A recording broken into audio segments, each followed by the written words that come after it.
Bem-vindos e bem-vindas ao 7º episódio do podcast Interculturalidade, uma iniciativa do mestrado profissional em comunicação intercultural nas organizações da Universidade Presbiteriana Mackenzie e o Cívico, Hub de Empreendedorismo Social. Este programa é resultado dessa parceria porque acreditamos que ninguém faz nada sozinho.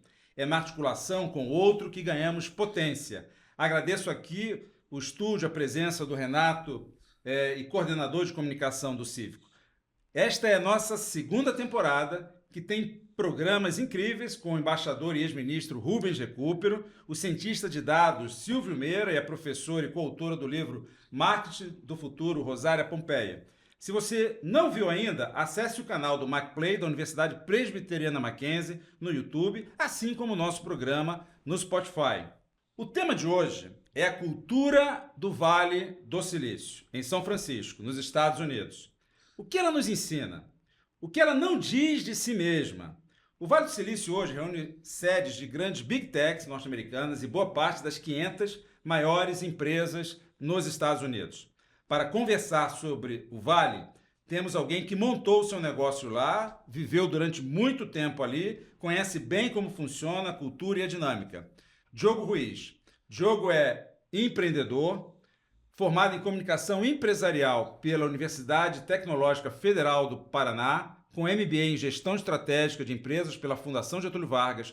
Diogo Ruiz montou a produtora Asteroid, hub de tecnologia e criatividade, que ganhou os principais prêmios de propaganda mundial, inclusive o Leão de Titânio e outros 21 leões no Festival de Cannes. Diogo montou um negócio em São Francisco, atendendo grandes clientes, e hoje é sócio investidor de startups, à frente do Mirim Mirim, um aplicativo para desenvolvimento de habilidades sociais para crianças com autismo. Diogo, bem-vindo aqui, um prazer te receber. A sua saudação inicial. Valeu, obrigado. Obrigado, Neto, pelo convite. Prazer conhecê-los. Tô feliz de compartilhar um pouco daquele momento que eu vivi, né? Alguns anos já se passaram, mas muito do que eu aprendi lá eu carrego na minha vida e nos negócios que eu estou envolvido. Pequeno detalhe só, Mirimim. M-I-R-I-M-M. Mirimim. Valeu. Isso. Bom, obrigado mais uma vez, Diogo. Bom estar aqui com você. E temos entrevistadores e a presença de convidados bem especiais também. Janine é educadora, escritora e psicanalista, fundadora da Piraporeando, que atua em prol da equidade de gênero, classe e raça, com foco nas relações étnico-raciais, formada em gestão socioambiental, com especialização pela UFRJ, Universidade Federal do Rio de Janeiro, considerada pela Forbes uma das 12 pessoas negras inovadoras que estão elevando a educação no Brasil. É também considerada pela Forbes como uma das 13 mulheres que usam a tecnologia para mudar o mundo, eleita pelo BID, Banco Interamericano de Desenvolvimento, como uma das maiores lideranças em diversidade e educação da América Latina e Caribe, autora de 8 livros, 5 peças, um curta e uma série animada que não dorme e trabalha muito. Bem-vinda, Janine! Obrigada pelo convite também, feliz de estar aqui, dar aí também, né, a minha saudação para o público que vai acompanhar a gente e agradecer o convite. Que bom, muito honrado, Janine, com a sua presença. Janine é residente, né, do Cívico. Sim, estamos lá já há alguns anos, né, nessa parceria de muito afeto, né, e muito feliz de estar naquela casa. Para quem não conhece o Cívico, fica aqui o convite. É uma experiência extraordinária. Os nossos alunos do Mackenzie já visitaram por algumas vezes o Cívico e sempre entusiasmados e com vivências, experiências incríveis. Aqui também, na nossa bancada, o amigo e professor Dr. Roberto Gondo, professor do mestrado em Comunicação Intercultural nas Organizações, doutor em Ciências da Comunicação pela Universidade Metodista de São Paulo e com pós-doutorado em Comunicação Política pela Universidade de São Paulo, a nossa USP, presidiu a Sociedade Brasileira de Pesquisadores e Profissionais em Comunicação e Marketing Político, conferencista internacional e atua como consultor de projetos de comunicação e gestão de organizações públicas e privadas. Gondo, bem-vindo, entusiasmado com o nosso tema hoje? 100%, Neto. Obrigado pelo convite, né? Agradeço bastante a participação. Sabe o quanto que eu tenho apreço por tecnologia como plano de fundo e aspectos de impacto social. Fico feliz por termos 2 convidados que, na verdade, somados, eles criam todo um ambiente que nós vamos conseguir mostrar, né, para o nosso ouvinte o quanto é importante a tecnologia e inovação, mas quando ela também atinge, né, todas as camadas sociais, interage, integra, e o quanto isso é relevante para o processo. E nós, como profissionais da universidade, temos esse dever de trabalhar com essa interlocução, com essa integração, e aproveito o ensejo também para agradecer a equipe do MacPlay, que tem sido um parceiro fantástico dentro das nossas interações do nosso programa de mestrado aqui da universidade. Muito obrigado. Bom. Obrigado, Gondo. Vou começar aqui, Diogo. Vou iniciar o nosso bate-bola, a nossa conversa aqui, e te perguntar o seguinte: qual foi o motivo que te fez sair do Paraná, ir para o Vale, pelo que eu sei, praticamente sem conhecer ninguém, abrir o seu negócio lá, e o que mais te chamou a atenção na cultura do Vale do ponto de vista da gestão? Legal. Quando a gente estava chegando aqui, eu ouvi você falando sobre cachorro magro, né? Essa síndrome de vira-lata que falam que o brasileiro tem e que eu acho que é bastante verdade, né? Então, como você comentou, Neto, nosso escritório, nossa sede ficava em Curitiba. Lembre-se que isso era antes da pandemia, essa vida remota e virtual não era uma realidade, né? Então, a gente trabalhando na propaganda, o desejo sempre foi chegar nos grandes anunciantes, no pessoal que estava em São Paulo. Só que você sendo uma empresa de Curitiba, você é um caipira, né? Você é o cara lá do interior do Brasil, porque você não está em São Paulo. E aí a gente estava crescendo, né, ao longo da nossa jornada, com todos os desafios que é empreender, mas a gente sabia que para dar aquele próximo passo, São Paulo acabava sendo o nosso grande objetivo, né? E aí a gente, numa discussão entre os sócios, o que a gente ia fazer, eles falaram, cara, a gente tem que abrir um escritório em São Paulo, né? A gente tem que estar lá, tem que estar presente. E aí eu cheguei para eles e falei, eu tenho uma ideia diferente. É igual, mas ela é diferente. A gente vai ganhar São Paulo da mesma forma, mas a gente vai para os Estados Unidos. E a gente vai fazer um movimento nos Estados Unidos que vai nos ajudar a ganhar São Paulo, por conta dessa síndrome de vira-lata mesmo. Né? O que eu falava para eles, se a gente fizer algum projeto lá, por menor que seja, quando a gente for comunicar isso no Brasil, a gente vai ser visto de uma forma muito mais poderosa, né? Então a gente acabou escolhendo ir para os Estados Unidos com essa estratégia, né? Clara, que era esse o nosso objetivo. E aí respondendo por que, né, o Vale do Silício, por que a gente não foi, por exemplo, para Los Angeles, que é a capital mundial de cinema, ou para Nova York, né? Porque aquele momento era o momento mais pungente do Vale. A gente estava vendo esse boom das startups acontecendo. A gente queria beber um pouco daquela água que estava transformando, né, indústrias seculares, né, da noite para o dia. E, ao mesmo tempo, a gente percebia que o nosso negócio precisava ser alimentado com inovação. Então, ali seria o lugar onde a gente poderia, ao menos, ver de perto, né? Não só ouvir, né? Sentir aquilo ali.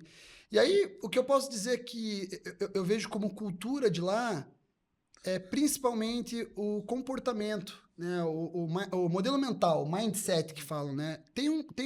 Tinha, né? E tem nesse mundo da tecnologia, das empresas, né, de grande potencial de crescimento, esse pensamento ágil, né, tem algumas características, enfim, vou compartilhando ao longo desse papo, mas que eu percebo que por se tratar de características, a gente consegue replicar. Né? Então, eu lembro que uma vez eu estava dando uma palestra lá nos Estados Unidos e me perguntaram, né, se era possível ter um Vale do Silício no Brasil. E eu dizia que sim, era possível, porque depende somente dessa programação, da gente mudar o nosso comportamento, mudar essa nossa percepção, e aí, automaticamente, né, mudar a nossa atitude, que eu acho que é o que faz daquele lugar um lugar especial. E, Janine, você tem se dedicado ao tema da educação, e quando eu fiz uma imersão no Vale do Silício e estive com o Diogo lá, meu filho na época tinha 3 anos, e eu ficava pensando assim, poxa, onde esses caras estão pensando o futuro, estão antecipando o futuro, estão na vanguarda, estão colocando os filhos, né? Qual o modelo pedagógico? E a resposta que eu tive foi o modelo Waldorf, né? Ou seja, artes e matemática e algoritmo, ou seja, criatividade. Fez sentido para mim. E recentemente eu fui pesquisar uma entrevista do Bill Gates e ele cita que a última conversa que ele teve com Steve Jobs, né, já próximo da morte, Ele ouviu do Steve Jobs o seguinte: olha, nós evoluímos muito, revolucionamos a sociedade com a nossa tecnologia, mas falhamos numa coisa, na educação. Nós poderíamos ter feito mais pela educação. Daquilo que você tem visto e trabalhado no campo da educação, Janine, como é que você vê o Vale do Silício? Ou seja, o que a gente pode, na sua visão, aprender com eles e o que a gente tem que tomar cuidado e, às vezes, até se afastar um pouco da sua percepção do que aquilo transmite? Bem, eu nem de longe sou uma conhecedora do Vale do Silício, mas eu me pergunto um pouco o que a gente não está tendo a oportunidade de ensinar para eles. E não só aquilo que a gente está deixando de aprender. O Brasil é o país mais diverso do mundo. Nós somos falados, né? A gente é notícia no mundo inteiro quando o tema é criatividade. O mundo inteiro fala da criatividade do Brasil. Bill Gates, inclusive, já falou sobre isso. E tantos outros nomes, né, de peso na tecnologia. Mas eu acho que eu acredito muito nessas oportunidades que a gente pode ter quando elas conseguem voltar para os nossos espaços e promover mudança nesse território que a gente está agora, né?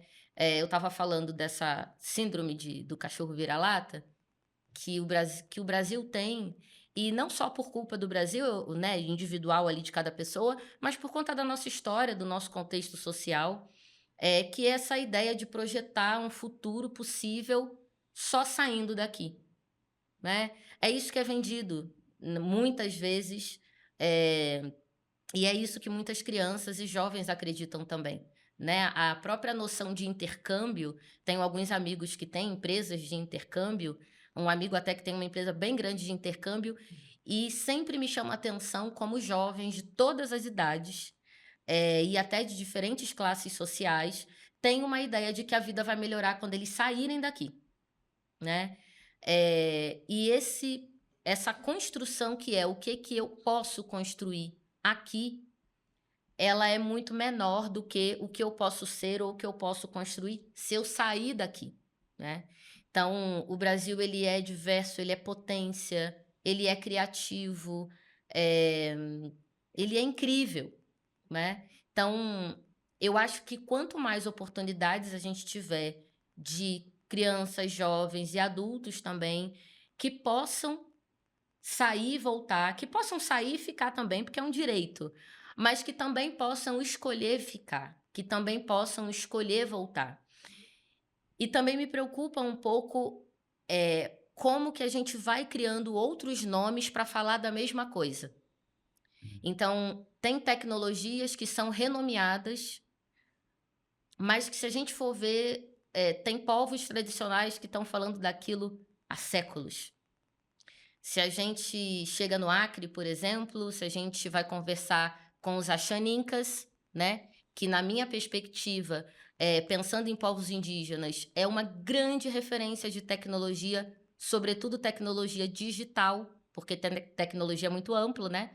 Mas tecnologia digital, se a gente vai conversar com os Calungas, né, com o Quilombo Calunga, o maior quilombo do Brasil, e vai entender como que é a dinâmica do povo Calunga para plantação, como é que eles fazem o rodízio de plantação lá, tecnologia pura, que a gente chega lá com pessoas, como já aconteceu, né, da Suíça, da Holanda, e de tantos outros países, eles ficam abobados, não é? Acho que essa é a palavra, assim, eles ficam tentando entender o que é isso.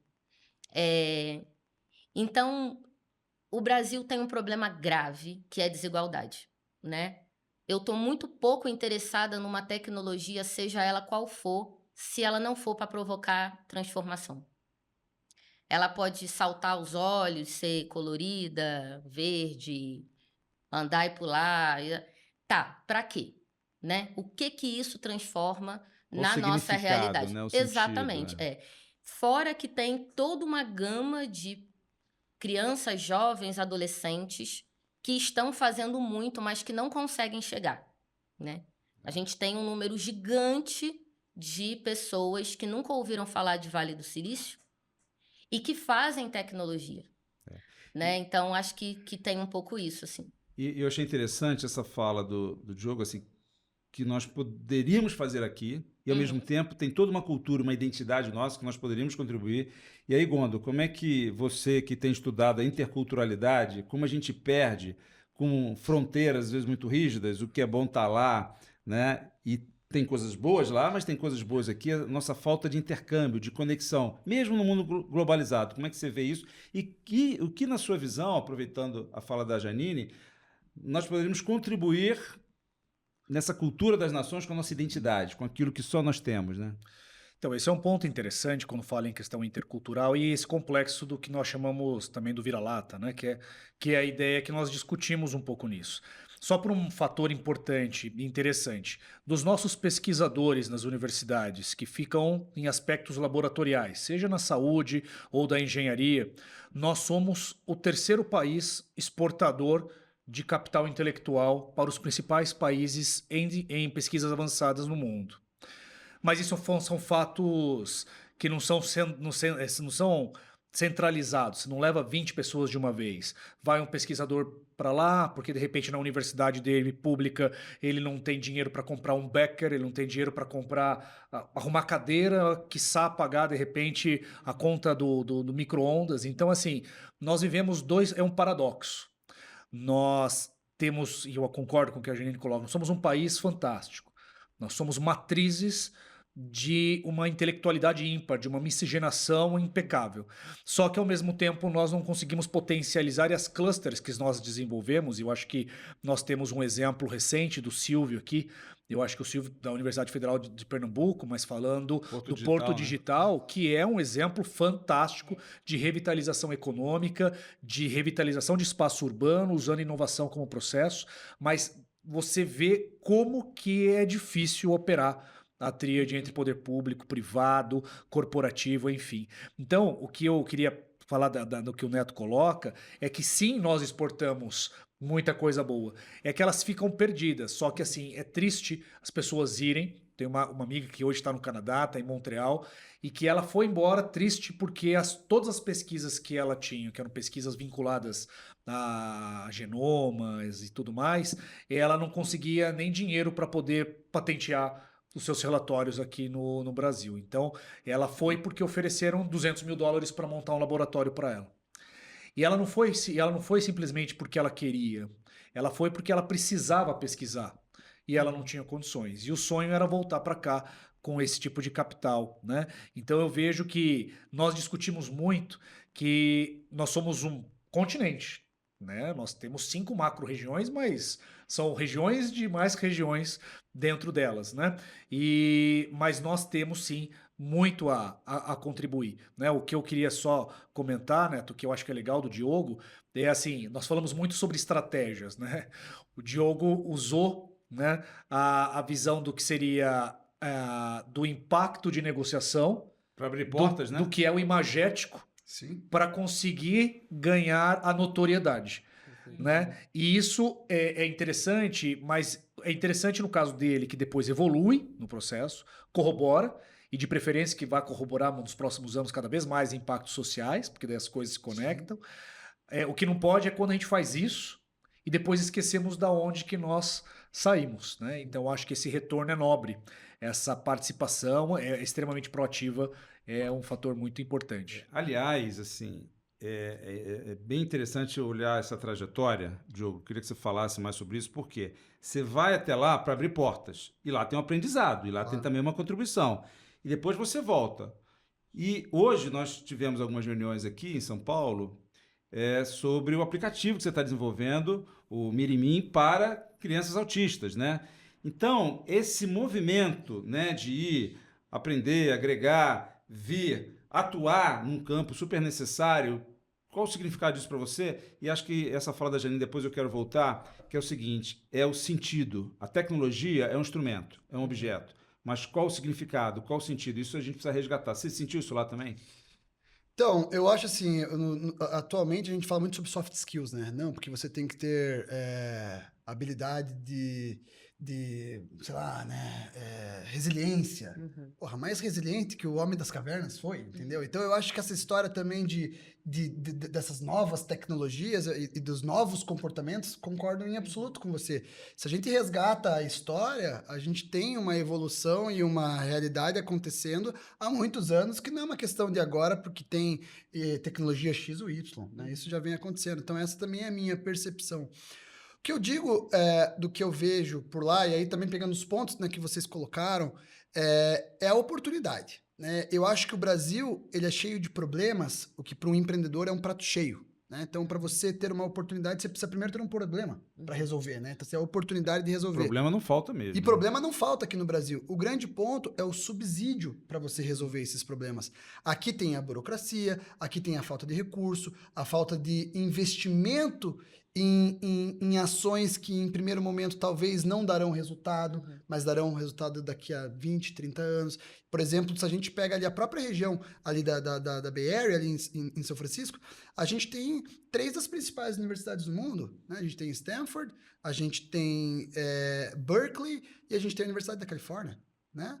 E se você pega os prêmios Nobel, a gente tem acho que mais de 50 só dessas 3 universidades. Por quê? Porque tem um investimento também maciço nessa visão de longo prazo, que eu percebo que o Brasil tem essa dificuldade. Então, o empreendedor, quando ele vai para lá, ele também vai em busca dessa facilitação, que aqui no Brasil é muito pelo contrário, aqui é uma complicação, né? Então, essa é um pouco da minha percepção. Sim. Não, Diogo, você me fez lembrar o professor Silvio Meira, que esteve aqui no último programa, e ele trouxe o exemplo até da Alemanha, que lá os recursos de financiamento vão para o micro, para o pequeno. E aqui a gente vê faltar esse capital. Exato. Né? Janine, você sente isso? Ou seja, quando... E lá no Cívico, né, tem vários empreendedores, e aí pagando taxas de juros altíssimas para os bancos, sem projeto para o pequeno, sem financiamento. Né? Como é que você vê isso do ponto de vista tecnológico, de um saber...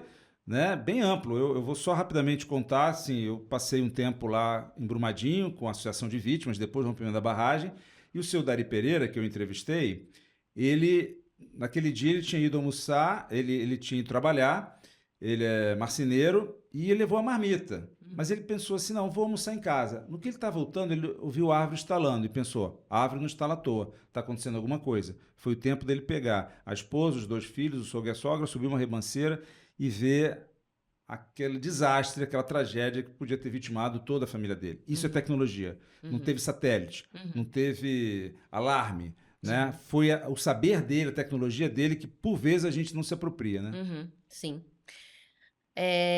Então, eu até vou retomar o que você comentou da Waldorf, que é uma metodologia, uma pedagogia que eu tenho trabalhado com algumas escolas Waldorf, que tem coisas incríveis, né, admiráveis.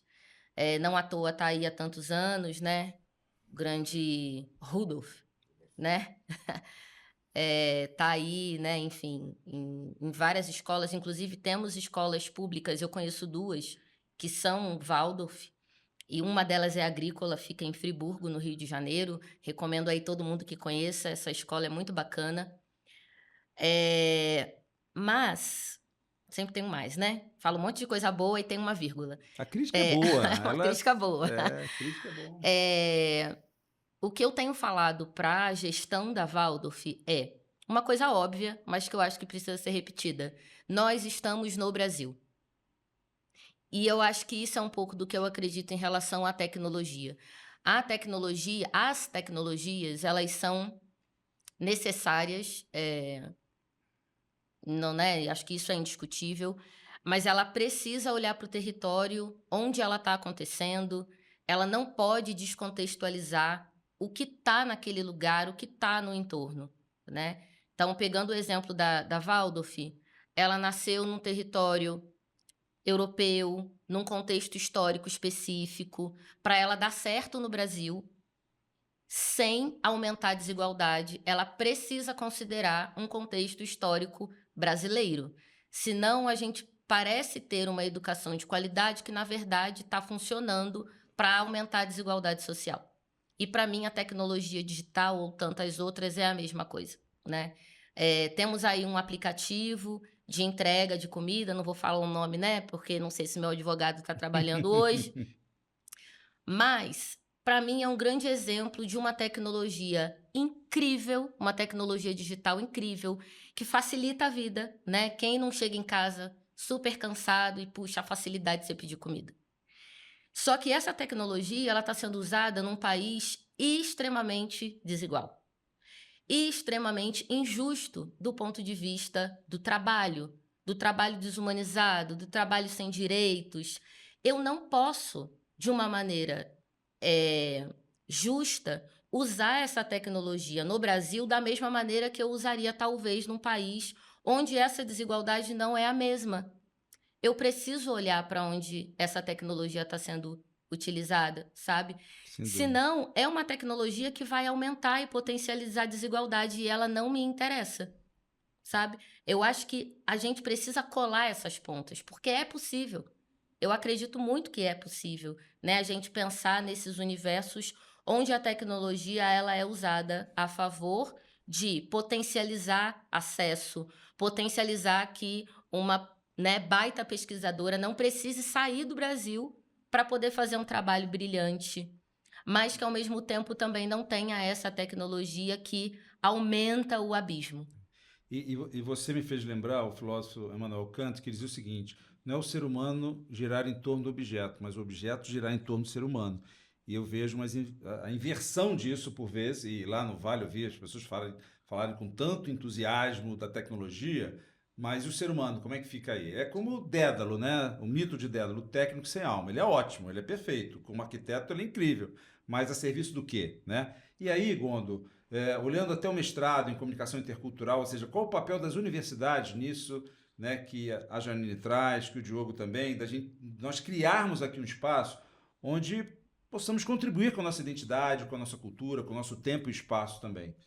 É interessante falar sobre isso, porque até o cenário do ensino superior brasileiro, ele modifica, e o próprio stricto sensu, em questão inclusive de acesso. Eu acho que isso é uma coisa interessante. Veja que alguns de nós estamos aí pelo menos há umas 2 décadas aí nessa trajetória, e nós conseguimos observar o quanto ainda é, né, muito triste você ver que dentro de uma sala de um mestrado ou de um doutorado, você tem cadeiras vazias. Você tem uma sala que caberia 40, mas você tem 4. Você tem 5. Isso já é uma representação do que é a proporcionalidade de acesso ao desenvolvimento intelectual de pesquisa. Mas um ponto importante que nós tentamos fazer no nosso mestrado é que ele tem uma característica profissional. Por ser uma característica profissional que a própria CAPES hoje está estimulando também, nós, com os nossos alunos de múltiplos históricos, de experiências, de classes sociais, cada um com a sua trajetória, em primeiro momento nós respeitamos esse processo. Em segundo, nós tentamos criar como não só uma dissertação, mas criar um produto que esse produto tenha uma capacidade de aplicabilidade, seja para uma melhoria social, uma integração tecnológica, mas que seja efetivo. Então acho que aonde nós contribuímos, Neto, é formarmos novas lideranças ou lapidarmos profissionais que já têm uma atuação no mercado a pensar diferente sobre métricas que hoje são métricas que merecem expansão. Uma delas, por exemplo, que eu acho que é uma da linha que nós trabalhamos, que é pensar o EDI, por exemplo. Equity, Diversity, Inclusion. Quer dizer, como que eu faço isso? Ele está diretamente relacionado às ações que a Janine faz. Então, por que um aluno de mestrado, um aluno de doutorado, ele não pode chegar no terceiro setor e falar, vamos juntos, vamos tentar convencer a empresa, o empresário investidor anjo, tentar criar uma sinergia de elementos norteadores para fazer com que realmente nós possamos incluir pessoas dentro desse universo de trabalho. Aquelas que não têm opção, porque ela não tem como estudar, trazer uma tecnologia mais acessível para isso.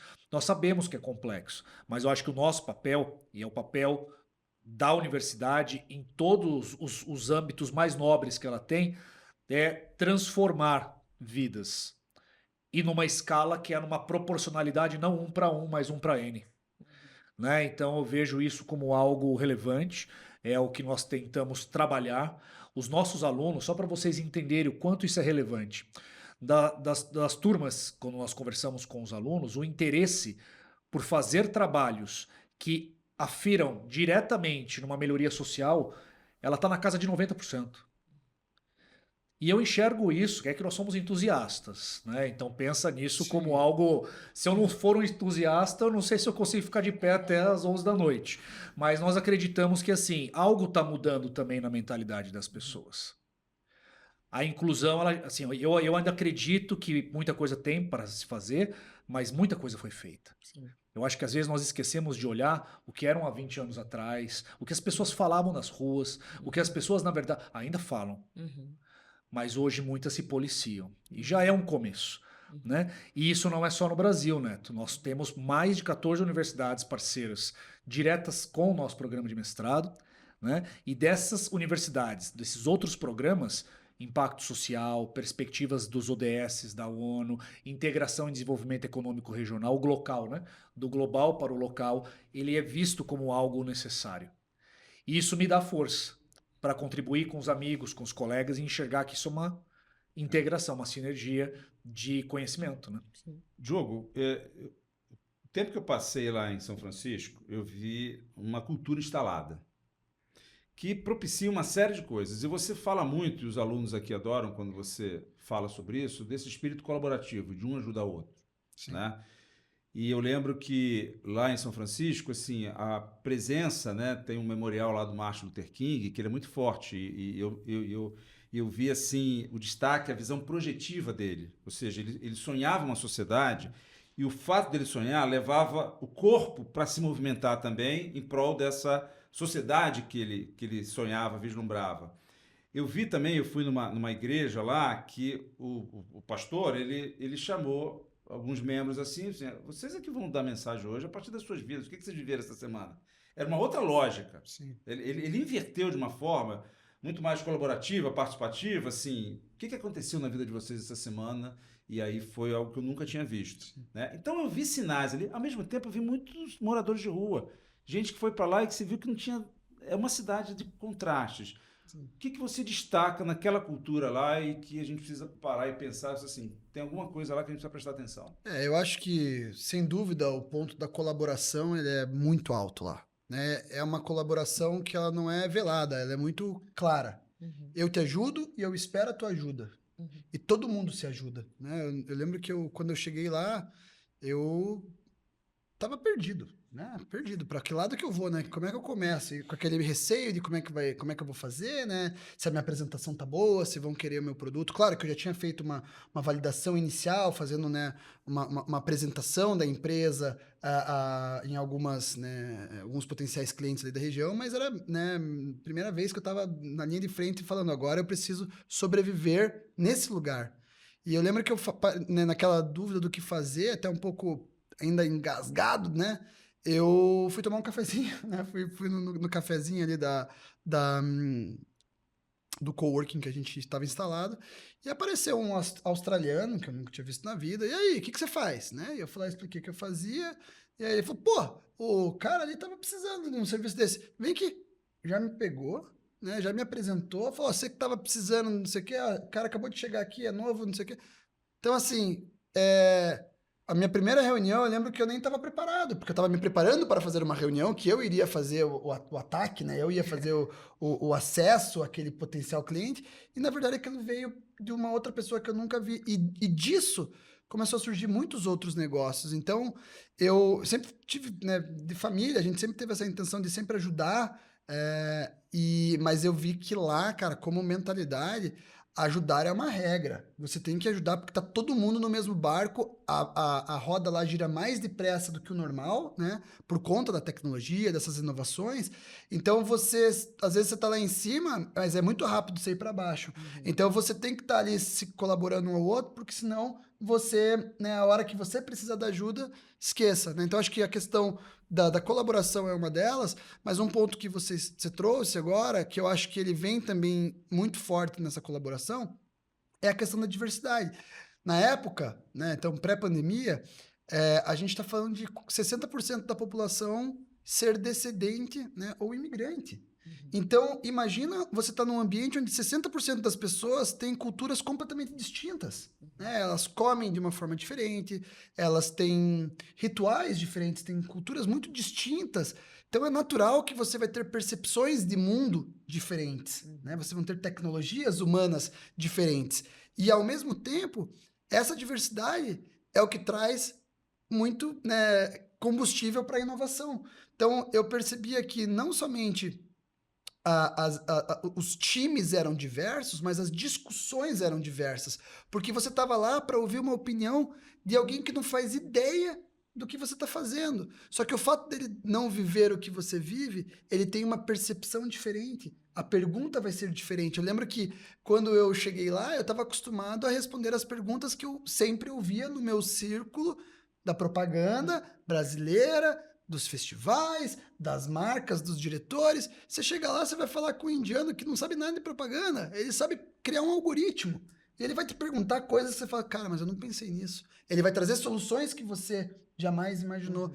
Então, assim, a parte da colaboração somada à diversidade que nós temos no Brasil, nós somos também um país colaborativo. Só que a gente tem que criar isso também nas mais diferentes esferas, não só quando acontece uma catástrofe.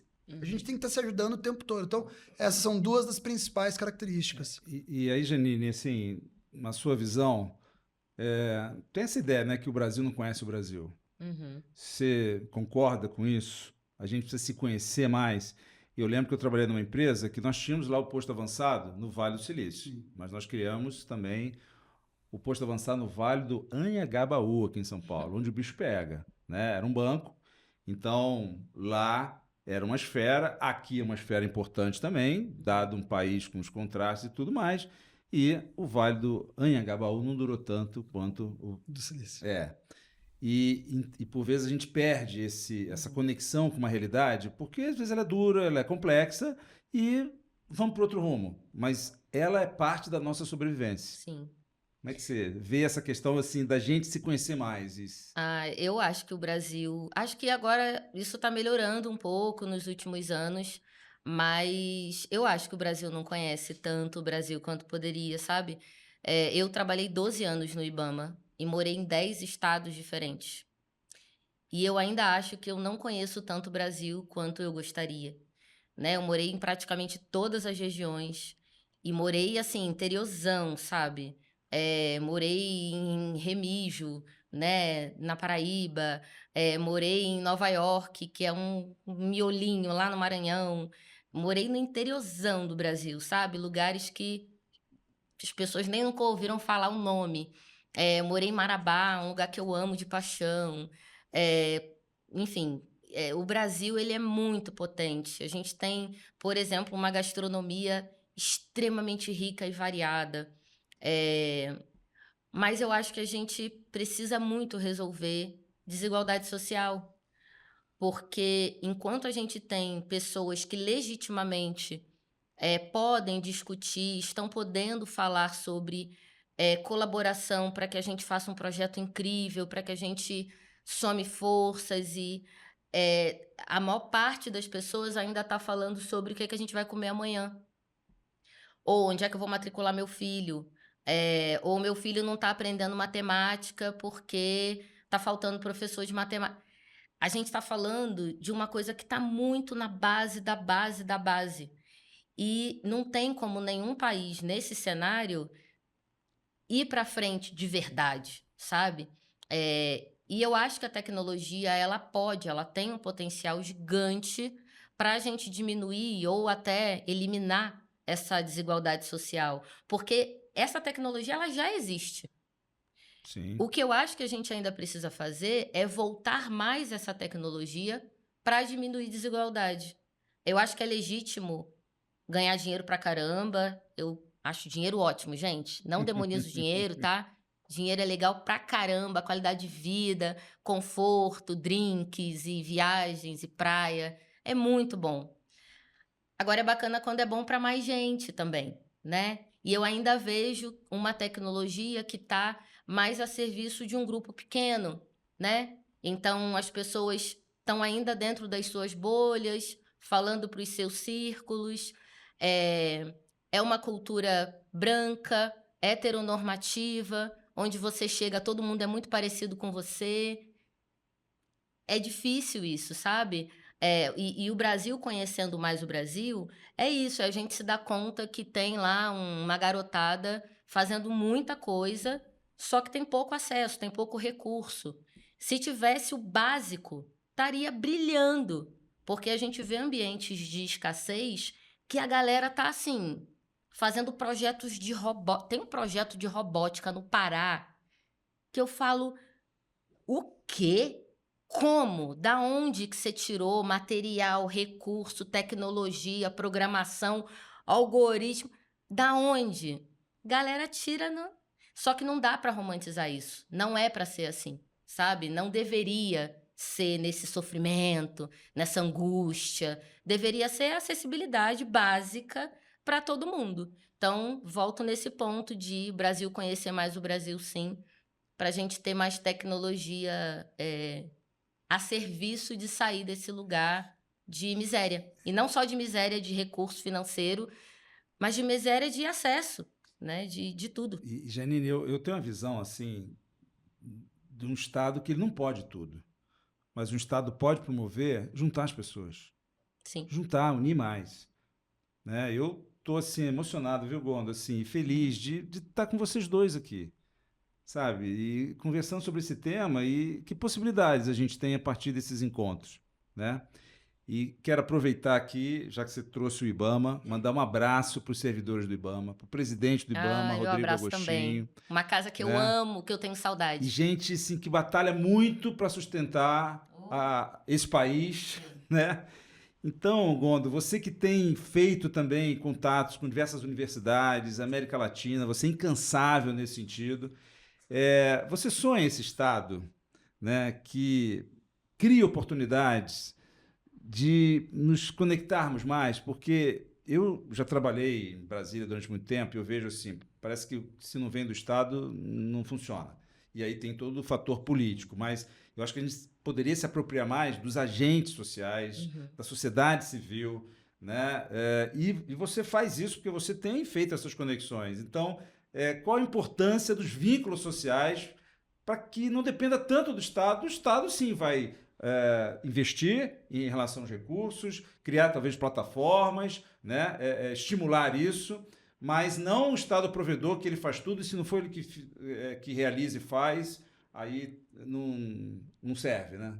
Então, é interessante falar sobre isso, porque realmente eu acredito muito em que nós temos que lutar para tentarmos ser coletivos sob o ponto de vista de sermos um hub de indicações. E aí eu acho muito legal da fala de vocês, porque é o seguinte, algumas pessoas constroem suas redes para ganhar o seu dinheiro. E não abre essa rede para ninguém. Ele leva na bolsa e leva embora. Outras fazem o que nós estamos fazendo. O Neto é um exemplo disso. Dentro do nosso programa, ele praticamente abriu todo o seu, grande parte do seu contato. Todos nós abrimos todos os nossos contatos e criamos conexões. Então, quando chega um colega e fala, olha, preciso de alguém na Argentina, no Chile, peraí, que eu já vou conectar. Porque é o nosso papel. E aí, o que nós observamos? E eu escuto muito isso. Adoro Iberoamérica. Eu adoro Iberoamérica. Gosto muito da Europa, Hemisfério Norte, também temos contato, fazemos várias atividades. Mas eu sinto que eu preciso, junto com os meus amigos, colegas, programas, aonde eu trabalho, eu preciso ajudar no desenvolvimento latino-americano. Por quê? Porque nós temos essa incapacidade ou essa limitação de integrar elementos, são atores sociais no processo. O que eu tenho observado, e é a pergunta do Neto, que eu acho que vale a pena passar para vocês, assim, algumas cidades eu tenho observado com muito carinho as fórmulas que eles têm trabalhado para poder fazer de algo degradado para algo melhor. Veja que eu não estou falando que não exista corrupção, que não exista lobby, que não tem aquele que de repente se apropria daquilo para poder ganhar dinheiro. Sim. Isso é outra história que nós temos que perseguir, julgar, punir, enfim. Mas eu gosto de dar o exemplo de Medellín, que é uma cidade que nós já vamos há alguns anos, que saiu da segunda cidade mais violenta do planeta. Só perdia para o Camboja, sob o ponto de vista das suas macrocidades, para se tornar, em pouco tempo, 20 anos de dedicação dos seus engajamentos dos cidadãos, em um espaço onde ela se tornou top 5, batendo e lutando com Nova York para se tornar uma cidade inovadora. Mas aí que tem o X da questão. Política pública, e eu concordo com o que o Neto coloca, assim, nós não podemos dar toda a responsabilidade para o Estado suprir numa situação em que nós sabemos que o cômputo de secretariado, pessoas, nem sempre se forma pelo mais técnico, pelo mais competente. Às vezes é pelo mais o que tem mais influência. Sim. Isso às vezes é triste. Todavia, nós temos que ter uma base, um arcabouço de reduzir tributos, estimular, criar mecanismos de política pública para a educação e envolver. E eu acredito, sim, que o ambiente corporativo, seja por um interesse do conceito de uma imagem e reputação em primeiro momento, mas ele precisa ajudar, porque ele tem recurso, ele tem dinheiro, ele precisa daquele trabalhador, né? Então, tem um projeto lá em Medellín que chama Ruta N.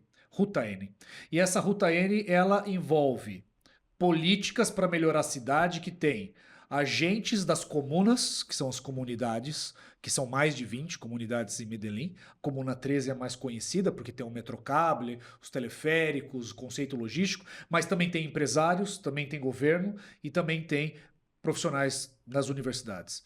E toda proposta para melhorar fala, olha, precisamos melhorar a inovação e tecnologia. Como podemos fazer? Mas nós precisamos também envolver as pessoas na comunidade. Como que nós podemos fazer? E isso eles vão criando esse mecanismo. Não é a cidade perfeita. Sim. Mas existe o engajamento do cidadão, que ele começa a querer uma cidade melhor. E ele se nega a retroceder. E os grupos políticos mudam, mas o plano de governo não pode ser diferente. Então, quer dizer, eu acredito sim numa América Latina integrada, com potencial, né? Não bolivariana sob o ponto de vista, né, do jeito que era no passado, mas no pensamento do Simão Bolívar, mas a ideia de que nós podemos realmente produzir conteúdos de qualidade. Então é mais ou menos nessa linha que eu queria passar para vocês, assim, nós podemos contribuir muito para esse processo de desenvolvimento.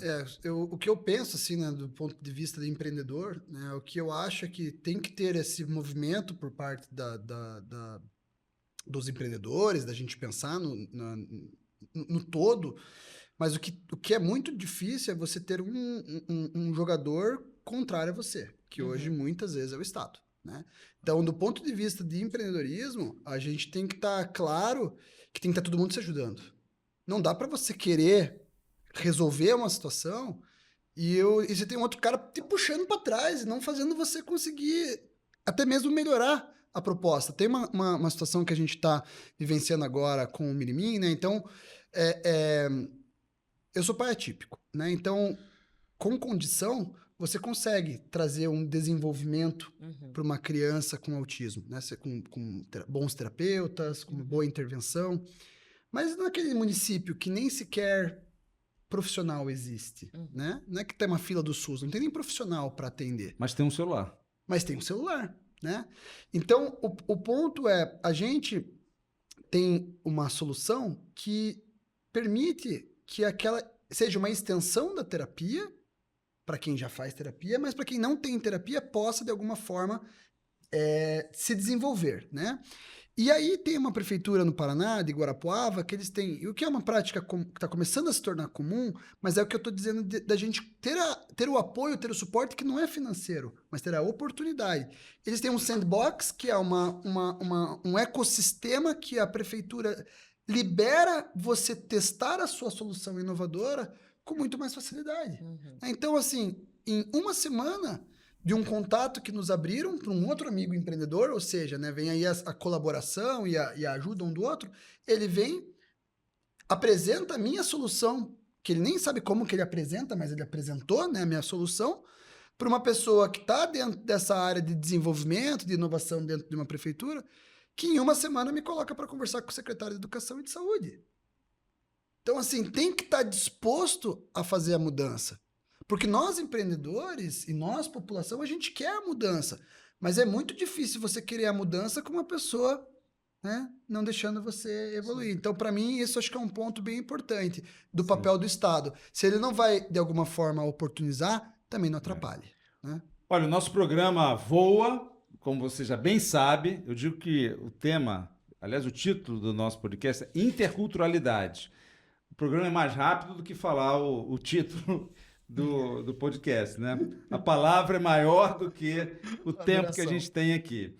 Mas o tempo passa bem rápido, né? Como você pode notar. Mas eu queria, rapidamente, 1 minuto, porque o nosso tempo já esgotou aqui e foi tão rico hoje. Eu tenho a palavra pontífice como uma palavra que eu descobri depois que li uma entrevista do Mário Bergoglio, o Papa Francisco, que a palavra pontífice nunca foi muito relevante na minha vida. Até que ele disse que pontífice, a etimologia da palavra, significa, né, construtor de ponte. Então, pontífice é um construtor de ponte. No caso dele, por uma questão de fé, tem que acredite, tem que não acredite, mas ele não trata sobre isso na entrevista. Ele coloca o seguinte: todos nós, dependendo do que você acredita ou não, em termos de fé, somos desafiados a construir a ponte entre o mundo das ideias, o mundo da subjetividade e o mundo material para transformar e transformar para melhor. A pergunta que eu faço para cada um de vocês aqui em 1 minuto é o seguinte: se você fosse uma ponte, e sendo pontífice, que eu já sei que vocês são, né, que ponte você gostaria de construir para que esse país se tornasse melhor e que ele pudesse, no rol das nações, trazer mais a sua contribuição, a sua identidade, as suas características, já que temos uma riqueza, como o Janine trouxe aqui, das mais relevantes e necessárias para a humanidade. Então, começando com você, Diogo, assim, se você fosse uma ponte, que ponte você seria para que nós pudéssemos trazer da ideia a transformação da realidade?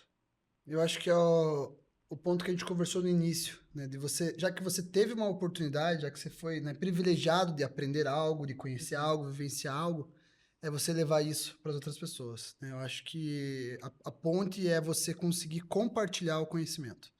É a jornada do herói, né? O que você aprende, você passar adiante. Para mim, essa é a ponte. Esse é o meu papel, né, vamos dizer assim, nessa vida, de poder, de alguma forma, dividir aquilo que eu tive a oportunidade de viver, aprender, conhecer, para que outras pessoas possam também fazer os seus trabalhos. O Diogo faz bastante isso. Terminando aqui o programa, ele vai bater um papo, conversar, dar uma aula para os nossos alunos do 5º período aqui de Publicidade e Propaganda.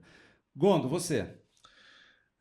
Pensando em ponte, eu acho que nós temos que pensar em conscientizar as pessoas que conectadas elas produzem mais e melhor. O meu desejo como ponte é que nós tivéssemos mais formação técnica, ótimo, mais humana, para que as pessoas possam entender que elas não vivem em bolhas, tal qual a Janine colocou, isso é muito sério. E que nós tenhamos políticas públicas que realmente formem profissionais e que esses profissionais não sejam mais conhecidos pela classe que ele vem, mas pelo conhecimento que ele adquiriu, porque ele é adquirido por todos que quiserem. Eu vejo isso como algo fundamental. Todas as sociedades que elas conseguem consolidar um desenvolvimento econômico sustentável, elas entendem que a capacitação não é só técnica, ela é humana. E nós somos essas pontes, né, para isso. É onde cada dia que eu levanto, eu não gosto tanto de levantar cedo, mas o meu mantra é ser esse tipo de ponte, porque tem alguém me esperando. Sim. E eu preciso fazer as coisas acontecerem para os meus filhos terem um mundo melhor. E Gondo, ao levantar, pratica o que ele disse. Isso é muito importante ver. Janine, por favor. Ai, difícil, hein? Eu concordo muito aqui com os colegas. Fiquei pensando aqui. Eu acho que eu faria uma ponte entre o discurso e a vivência. E aí, uma vivência na vida pessoal mesmo, sabe? A gente tem criticado muito as bolhas e realmente acho que é um problema, mas a gente às vezes fala da bolha nessa perspectiva profissional e tal, mas é isso, assim, na nossa vivência íntima, no nosso núcleo familiar, de amigos, né? Coisas básicas, assim, com quem que você toma cerveja, com quem que você joga bola, com quem que você vai no cinema, sabe? As pessoas com quem você conversa têm sempre as mesmas palavras, sabe? Mindset, vai, que chato. Soft skills, né? Que chato, sabe? Quando foi a última vez que você ouviu uma palavra e falou, caramba, que isso? Nunca ouvi falar, sabe? Essa capacidade de se surpreender, ela é pulsão de vida. Então, eu acho que eu faria um pouco essa costura de discurso e vivência, sabe? Botar isso mais no dia a dia. Muito bom. Pulsão de vida para a gente poder ser. Isso aí. E vir a ser também, que todos nós estamos nesse movimento de vir a ser para fazer melhor, para ser melhor.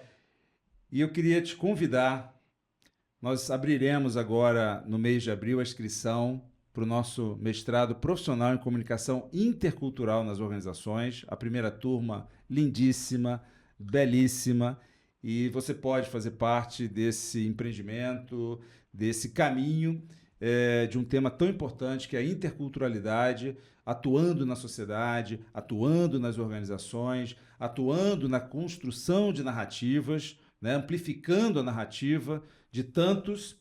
E que bom que a nossa Universidade Presbiteriana Mackenzie investe nisso, e nós somos felizardos também em poder ver o empenho dos nossos mestrandos e a primeira turma, que nos dá muita satisfação. Eu quero mais uma vez agradecer. Esse programa, para mim, foi muito especial. Juntar pessoas assim é uma realização. E se você gostou, se você acredita nisso, compartilhe, né? Participe nesse movimento em rede de poder reverberar aquilo que o Interculturalidades deseja trazer como reflexão. Eu quero agradecer muito a equipe do MacPlay. Eles acordaram cedo hoje, trabalham também bastante, como a Janine falou aqui, né? Minha conterrânea carioca. Então, é uma turma belíssima. Então, quero agradecer aqui o MacPlay e esse espaço que a Universidade Mackenzie abre, que isso aqui é uma aula aberta. Isso aqui não é muro, não é feudo, não é espaço fechado. Esse movimento que a gente faz aqui, essa proposta do MacPlay é de uma universidade aberta, de uma universidade onde você pode transitar, independente de qualquer outra coisa, mas eu agradeço muito essa equipe, porque vocês são agentes para que a nossa universidade seja, de fato, uma universidade aberta e a serviço da sociedade. O meu abraço e até o nosso próximo programa.